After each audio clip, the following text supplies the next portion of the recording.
What's going on? It's the Phone 514. So today we're going to basically dive back in on a topic that I briefly covered in another video, but today's video is going to be about why most artists in 2025 are losing money. All right, so let's be real. Like, the truth is, at the end of the day, like, most artists are actually paying to be heard, and that goes from the major labels all the way down. So between ads, like the endless content grind, subscription-based services where artists are utilizing those platforms to be able to keep their art visible. I mean, all that money that they're making from their music mostly is probably getting funneled right back into their art in one form or fashion. If we talk about the streaming payouts, right, like per stream, that is a fraction and a fraction of a penny. Streaming payouts currently sit around 0.003 per stream. So you could basically have 100,000 streams and still not make enough money to cover the cost of a music video, a cheap music video, that is. That's kind of crazy to think about. There's this fan illusion where, the audience, you guys actually see views, not the value, right? So like, you think that like high numbers always equates to high income, and that's not necessarily the truth anymore. If you are doing music, most of the money that you're spending is probably going into all the things that we've discussed prior.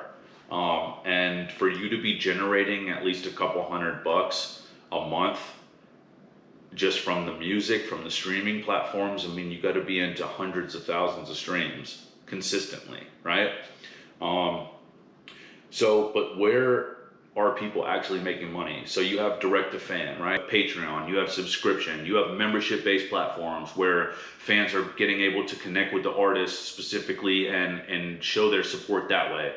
If you guys haven't got a membership yet, it's so cheap, it helps me so much. Please go get one. A Bandcamp, right? You have sync licensing, you have content usage. Again, with sync though, with all of the sample-based platforms that are going on today, and everybody's sampling, and everybody's been sampling for forever, but most music directors aren't going to want to clear, if you have a sample in something that you're submitting for sync, most music directors aren't going to want to clear your rights and then also have to clear the sample holder's rights as well. So that's just something to think about. You don't want to give them more work. And last but not least, you have educational and promotional content. So cross-branding deals. Our website, we got collars, leashes, cups, mugs, t-shirts, thefamilyfriend.co. But at the end of the day, like, artists aren't losing money because they're not talented. Like, I just want to be perfectly clear about that. They're losing money because this system that we have right now, it's been designed this way. Really think about how much work and how much time, how much money, how much sweat, how much stuff goes into records. But if you build smart, right, at some point, you're gonna take those losses and you're gonna use it as leverage later on down the road. So that's kind of what I want you guys to start thinking about, is that for right now, this is not some like get rich quick thing. Like, you're just going to have to keep building, you're gonna have to keep working, you're gonna have to keep sacrificing, and at some point you're gonna use those losses as leverage, okay?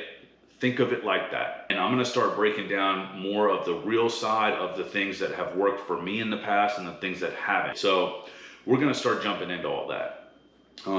But I hope that you guys have a blessed week. Independent Artist 2025, baby. Let's break it down.